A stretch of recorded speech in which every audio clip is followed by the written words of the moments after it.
Hey folks, Cool18 here, and welcome to some special PDXCon coverage. Today we're going to be looking at Cities Skyline. Cities Skyline is a new city builder that's coming out. It's being developed by Colossal Order and is being published by Paradox Interactive. Colossal Order, you may know, is the people who made Cities in Motion and Cities in Motion 2. Just to get it right out of the way, this game has no relation whatsoever to either SimCity or Cities XL or XXL or any of those things. It is a completely different game that is sort of derived from this Cities in Motion type of transportation city management games that Colossal Order does so very, very well. So I got to sit down with this thing at PDXCon, like I said, which is a press convention that Paradox puts on every year, and I got to play with this for about an hour, maybe two. The footage you're seeing here is from later on in the day when actually one of the Paradoxians was showing me some nice ways to get the perfectly round roads and stuff like that. And I wanted to start with this to demonstrate that you can indeed make some pretty, some pretty things, some interesting things. So don't take the fact that all my cities look like terrible boxes of hell be any sort of sign as in terms of what you can do exactly. You can see here the game will ship with about 9-ish maps to start off with. We're about a month away from release, so of course those numbers may change, but right away I want to point out the fact that Cities in Motion. Cities Skyline allows full support for all kinds of different kind of modding. There's going to be a map editor. You can make your own basic maps. You can share them on the Steam Workshop. You can also create your own custom buildings, parks, pre-made roads. Like if someone makes like a really good kind of roundabout that looks interesting, they can share all that on the Steam Workshop. And already there's a bunch of stuff on there. And this will include the ability to change some of the game rules. For example, as far as I can understand, I might be wrong, as far as I can understand, there's no infinite money cheat in the game. However, you can just download a mod that gives you infinite money, for example. The other big question that people will have, how big are the maps? Well, the map that I'm working on here, I don't know if I'll zoom out soon to give you a full view. The map that I'm working on here is about 2 kilometers by 2 kilometers, somewhere around there. Maybe like slightly less rounded. Maybe it's like 1.92 or something like that. But ultimately, this map area is the same size as what SimCity 5 shipped with, the 2 kilometer by 2 kilometer area. But there's two things. First of all, you actually feel like you've got a little bit more room to work with right away here in City Skyline because a lot of the buildings and roads and things are actually a bit smaller, so you get a bit more room to play with. Furthermore, a lot of times in SimCity, you lost like half your space to building things like coal mines, which were huge, and then your metal processing plant. And that sort of industrial system doesn't exist in Skyline, so you get a lot of room. But not only that, your 2x2 area that you start off on, you can expand it. Just like if you've ever played Prison Architect and you know you can expand your area there. Yeah, you can buy 9 other plots, or a total of 9 of those plots of land. So if I zoomed out completely here to show the region that I'm in, I can buy more and more adjacent areas. I can end up with like a big sort of like 3x3 plots area, or I can make a big line, so I've got like 9 plots in a row and they're only 1 wide. I get to pick and choose exactly what kind of shape I end up with, maybe some sort of weird L or Tetris-y shape. And each one of those areas is the 2 kilometers by 2 kilometers, so 4 kilometers square per area times 9, that's 36 square kilometers. It is gargantuanly bigger than any of the areas you got to play with in SimCity. Which is great. And then the other question, especially if you have seen any of my footage of Cities XXL, how does the game perform? Well, so far it performs extremely well. If you saw my live stream, and I'll make sure to include a link down below to the YouTube version of that. I did a live stream with the CEO of the game, Marina something Finnish, and I can't say her last name. And in there, we were just sort of goofing around in a relatively big city that had been previously created. I think it used up 7 plots of land. So it's like, not quite, the biggest size or anything, but relatively large. And it was running at well over 100 frames per second on the system that we're running on. So far, it looks like the performance is exceptionally good. So now that we've got more of the sort of nitty-gritty technical stuff out of the way, how does the game feel like when you're playing? Now, I do want to point out that this is this may not have, it's hard to say, it's a throwback to the old school city builders, classic SimCity. It's even more, to me, it's more like a SimCity 2000 than a SimCity 4, for example. it is really just a throwback to that classic era of this sort of thing. You've got your residential zones, commercial zones, industrial zones. People live in the residential zones. They mostly work in industrial zones, which actually come in two varieties. By the way, I don't know. I'm based on my preview here, there might be a little bit of lag in the recording. That's because I was recording to an external USB, so I really apologize if the game looks laggy at all. It is absolutely not the game itself. It is simply the fact that I didn't have a proper, my normal recording setup over at the PDXCon. So the video itself may lag, but the game is smooth as silk. Oh yes, so people primarily work in the industrial zones, but industrial zones actually come in a couple of different flavors in that there's the real industrial zones, factories, or if you put it over a forested areas, you'll get lumber mills. If you put it over an area that's got subterranean oil, you'll get oil wells and that sort of thing. I think I'm getting those right. So you can do that. There's not really a resource management in the same way that you had to do in SimCity 5, by the way. So you're not having to build those chains exactly. But there's conventional industry, but there's also office buildings. Office buildings count as a type of industry in this game. So if you want to make a city that looks like a business center, and employs people in doing jobs that aren't just, say, a bunch of pollution, you can actually put down office buildings. And assuming I understand them correctly, and again, I only got to play with this for a couple hours, so there's still tons of stuff I have to learn. Those provide people with a lot of jobs, but won't feel quite the same way as just industry. There's also the commercial zones, which allow people to go shopping and basically makes them happier because they can satisfy their needs. Now, if you did watch a live stream in there, it was stated that commercial zones don't hire people. That apparently was just a misspeak. It was clarified in the forums immediately afterwards that indeed people do get employment in commercial zones. It's just less of a thing. If you only do commercial, then you might have a hard time keeping everyone employed. But it's theoretically possible. And yeah, then you have your residential zones. So there's also a variety of services you can put down. You have to supply your people with water, which can come from, water wells are convenient because you can sort of plop them down everywhere, or water towers, I should say. You can kind of plop them down anywhere. And it makes it really easy at the start of running your city. They're very cheap, and you don't have to build distant connections. And then there's actual water pumps that you can attach to lakes and rivers and that sort of thing. The game, if you haven't seen it, that probably won't really be highlighted in this video, has beautiful, beautiful water physics.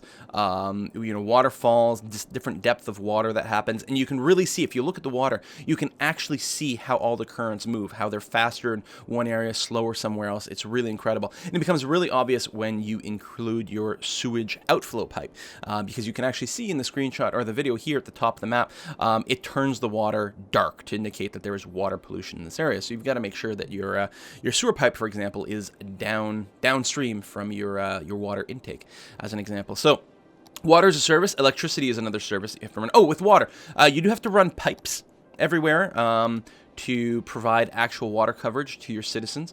The pipes have a radius around them, so any buildings that fall within that radius will be covered. Generally speaking, you just run your water pipes under the streets, and that's fine. Water pipes cover both. They're actually like pairs of pipes, basically. They carry fresh water and also sewage, so you can do that. There's not the classic sort of SimCity poop flow map mode with the big blobs of brown, which makes me a little sad because I don't know. I thought that was the funniest map mode in the universe. But you can, of course, track your sewage, how utilized it is everywhere. So then there's electricity. So in the time I got to play, I mostly made use of just windmills and also coal power plants. Obviously, coal power plants are quite polluting.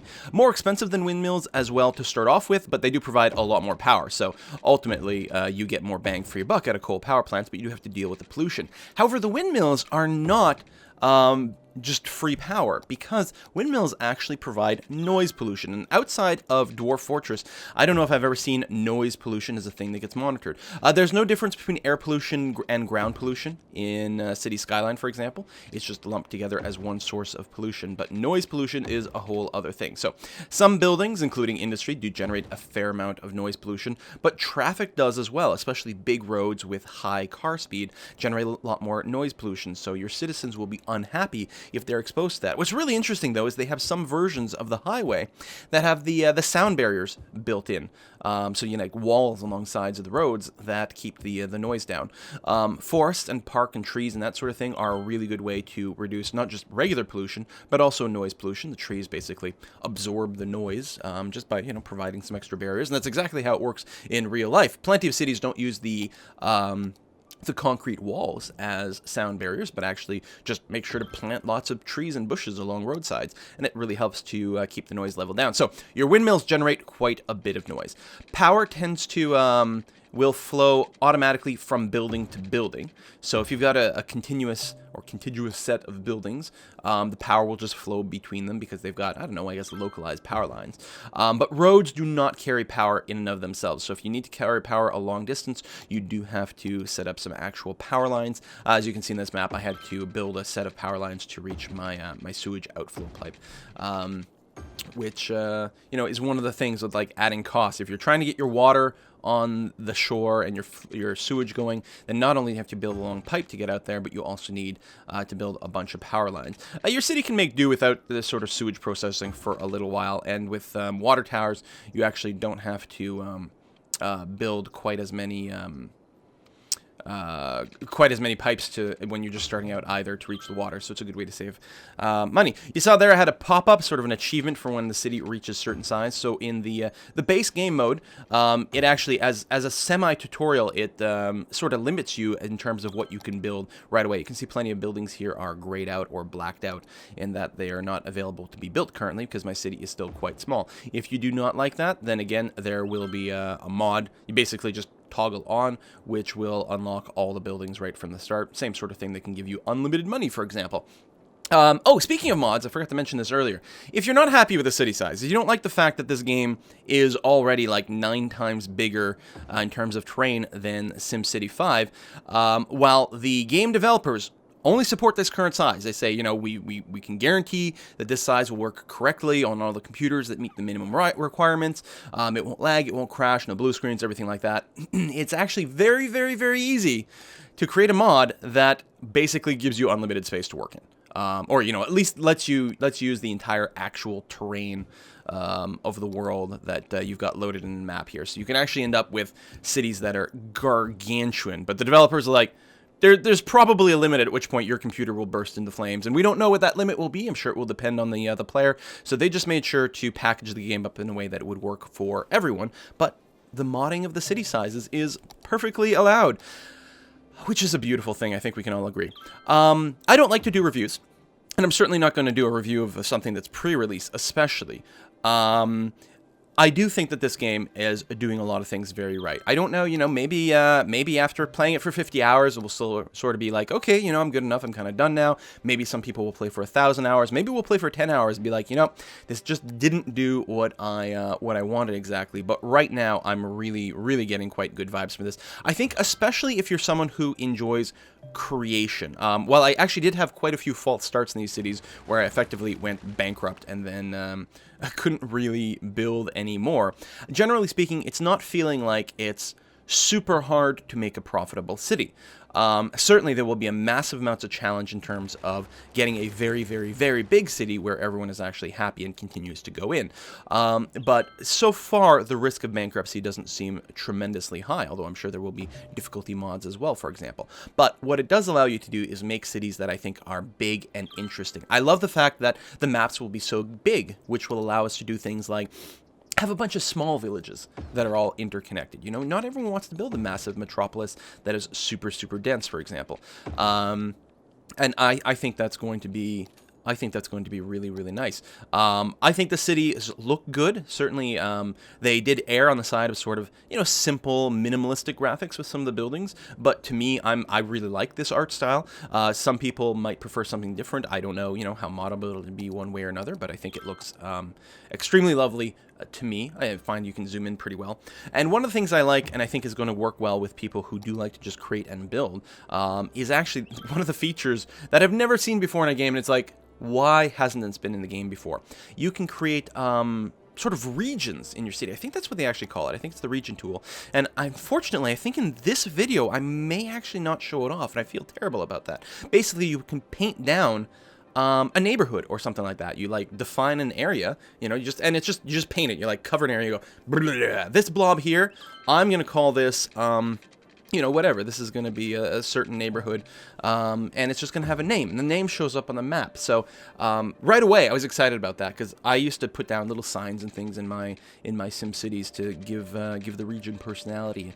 But it actually goes beyond that in City Skyline here because you can actually set specific zoning laws in there. So there are ordinances, basically. I don't remember if that's what they actually call it in this game, but if you are a person who played older versions of SimCity, not SimCity 5, there were a lot of options to set ordinances to tune your city, you know, in terms of, I don't know, pollution and gambling and different laws like that. Well, those are in this game as well, including things like legalizing pot, for example, which I think makes people happier, but has some sort of impact on crime. I don't remember what it is, but you can legalize pot and a variety of things like that. No smoking bans. I think car emission limitations, different things like that. And so you can apply that citywide, but you can also set those laws on a region by region basis, including having an override on, well, not an override on the taxes, but basically you can define an area as having slightly higher taxes or slightly lower taxes. I'm not sure what the percentages are there. So what you can do is you can make one neighborhood that is absolutely beautiful and all your people are super happy, but increase taxes in that neighborhood specifically. Whereas then you can turn around and make sort of a lower wealth, sort of slummy neighborhood and lower the taxes there.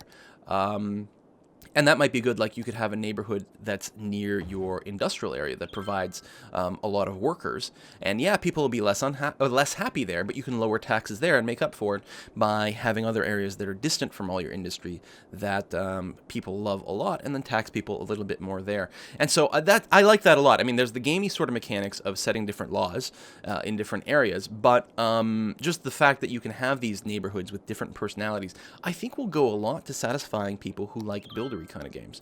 It's also worth noting that different maps have slightly different, I don't know if tile sets is exactly the right way to define it, but the colors, the textures that are used for the ground themselves changes depending on what map you use.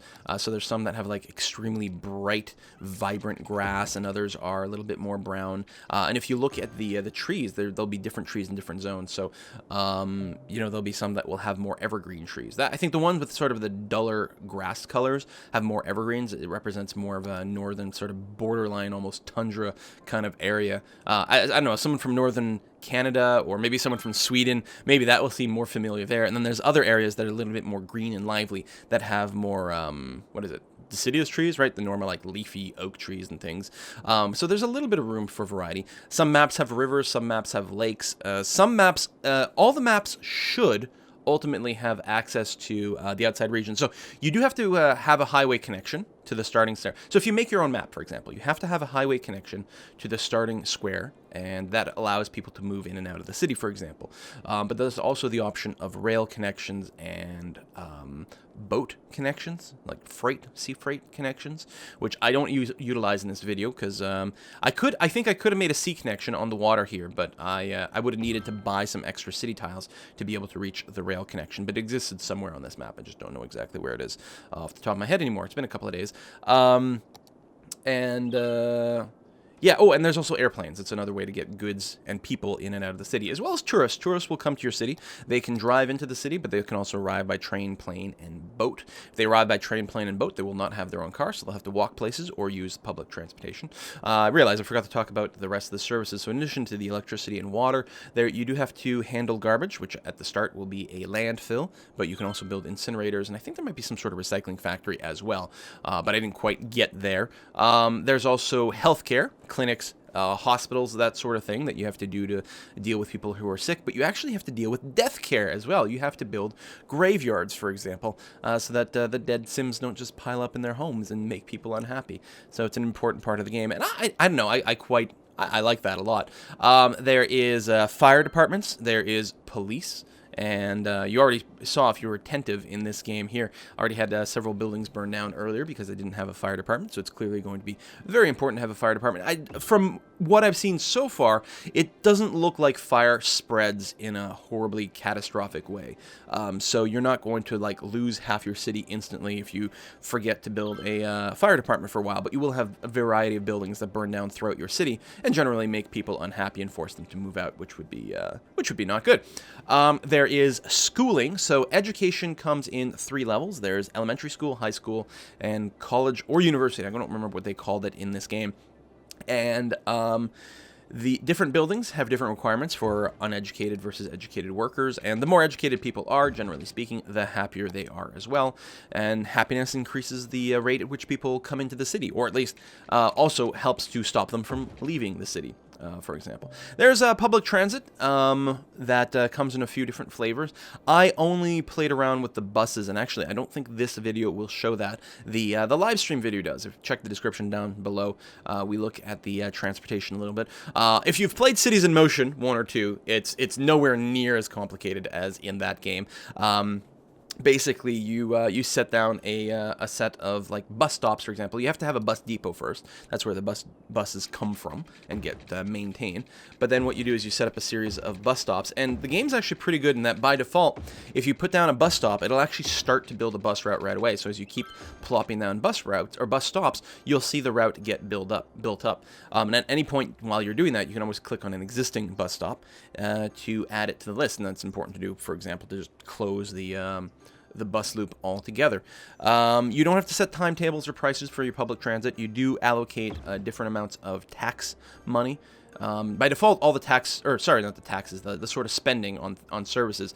By default, the spending is all set to 100%. But you can bring it down or bring it up. That includes power, police, basically all utilities and services. You can bring up or down to save money when you've got more buildings than you have population to worry about, or you can pump it up over 100% if you have a bit of a shortfall, but you don't really want to spend as much as needed to outright buy more buildings, because that might be overkill, for example. So you get some nice control there. I'm not sure how it affects efficiency. I don't know if spending 50% more on your transportation service actually increases its efficiency by 50%, or if there's a diminishing return. I'm actually hoping to have a chat with one of the programmers soon and get some of those numbers specifically. But of course, those numbers are very, very, very prone to change in the month between now and release anyway. So it might be a bit of a moot point one way or another. Let's see, services, is that it? Yeah, and you can build parks. There's landmarks as well. I don't think I got around to. Oh no, I did unlock a few, but I never plopped them down. I remember watching Renee, LOL Renee, who's mostly a streamer, I think. That she was playing this, and because she had like so many deaths in her cities, that unlocked a type of landmark. I think it was like a statue to all the fallen citizens of her city that she could put down somewhere. So I think she put it next to her cemetery, which I thought was really funny. So the game's got some funny little achievements and personality like that. Overall, yeah, I am very, very, very happy with the performance. Again, if you're like someone who likes to play really gamey things, well, that's one of the things that SimCity 5 did try to do very well, in that to try to get the whole resource management chain from, to allies to electronics to computers, that was quite difficult to do, and you had to sort of play a game. But in terms of actually being able to generate and build beautiful and interesting cities, SimCity 5 really fell short there.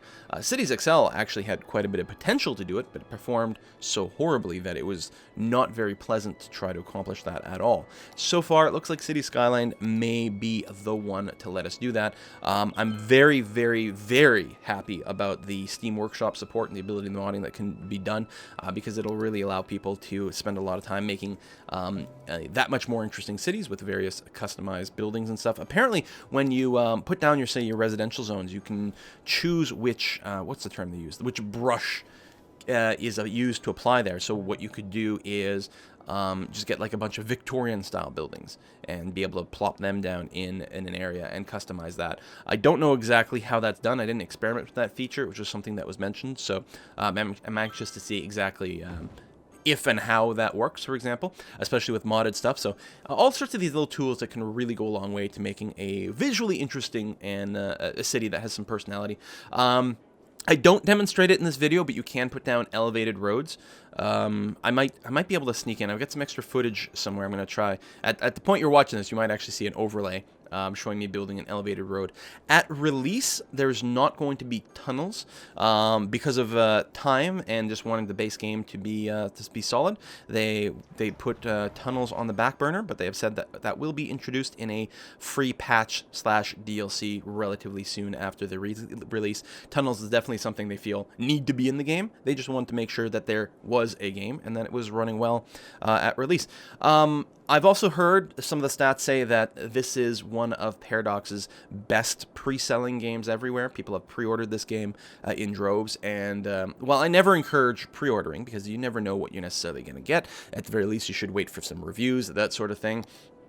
We've certainly seen a lot of games that have been broken on a day one release. Now, I do generally think that this is going to be a perfectly fine game at release, and I also think that there's going to be a lot of support for this game post-release, but I'm still going to stand by that, generally speaking, you know, pre-ordering may not be a great idea. But in this case, what makes me really happy about the pre-order numbers is it means that enough people have purchased this game that Paradox and Colossal Order are going to be strongly incentivized to keep supporting the game. And at this point, it's worth mentioning, discussing briefly the idea of both patches and also DLC. Some people who are not really into the Paradox thing might look at something like Crusader Kings or EU4 and be like, oh my god, there's like $100 of DLC. Paradox is clearly some sort of company that just likes to milk its customers dry, and you know, it's all about the money and selling out and doing all that. And I think that that's a sign that people have been burned by DLC in past, but I'm actually a huge, massive fan of Paradox's DLC policy. I think it's exactly the right way to do DLC, and all companies should do it. So here's how it works with most Paradox games, is that sometimes what they do is they like to keep their artists employed as part of it. So especially as the game is nearing completion and it's all just going through all the QA and debugging and testing and things like that, they'll come out with little art packs. A lot of the DLC for games like EU4 and CK2 are completely optional, like visual art packs. You know, it'll be like, oh, are you looking to play a Native American nation in EU4? Well, we've got some special Native American canoes for you if, you know, really bothers you that it's, you know, not exactly the correct historical unit for there. Oh, you want your Prussian units to have exactly the right type of feathers in their hat. Well, we've gone ahead and gotten our artists to do that, and they usually come out for like a couple of bucks a piece or something like that. So if you're sort of the person who you know, likes to make sure that everything is like 100% completely historical, they keep their artists employed by encouraging them to keep making these little art packs. And I think that's a swell way of doing it.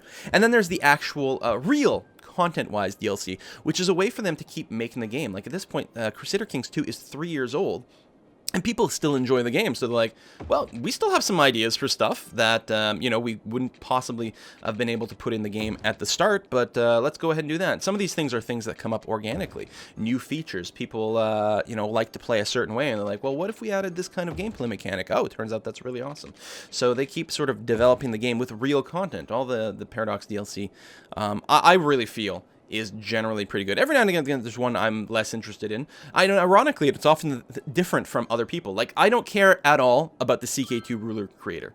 Like, the ruler designer for CK2, I couldn't give a snot about. And yet, it's one of the most successful DLCs ever, and one of the ones that most people prefer the most. So it's kind of funny how different things happen. So anyway, all that to come back in this direction. I'm happy the game is selling so well because certainly, we will see patches and post-game support, which Paradox has historically been very good at this. Now, of course, this is not being developed by Paradox, it's being published by Paradox, but Colossal Order is working very closely with them, and already there's a lot of indication that they're very interested in supplying free sort of patches and expansions and content afterwards, like for example the tunnels, which they feel is a very important part of the gameplay. And then also, I'm going to be perfectly fine with, you know what, like if they want to keep their programmers and staff, and in 3 months they come out with some expansions that add whole new type of transportation options and building types and new gameplay mechanics, I will certainly be on board for it, assuming I'm still playing the game. You know, if and that's it. They're really incentivized to make the game fun and enjoyable so that people keep playing it, so that they'll be interested in continuing to play the game. Like, I much prefer that model than, all right, we released the game, now we're going to disappear for 2 years, and then we'll announce Cities Skylines 2.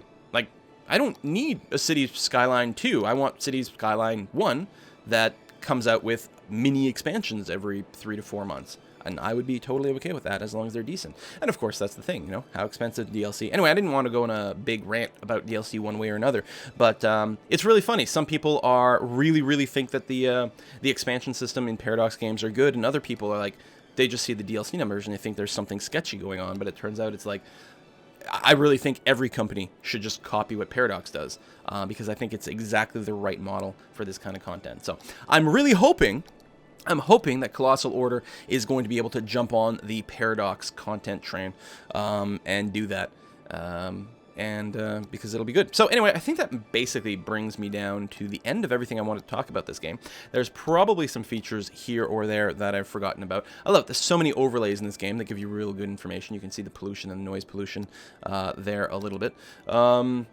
Plenty of stuff I don't know about the game yet. Again, we've only been playing with it a little while, and most of my gameplay kept being interrupted with, you know, asking developers some questions and talking with other YouTubers and press writers and that sort of thing about our experiences. So I didn't just like power down for 2 hours to try to figure out as many functions as possible.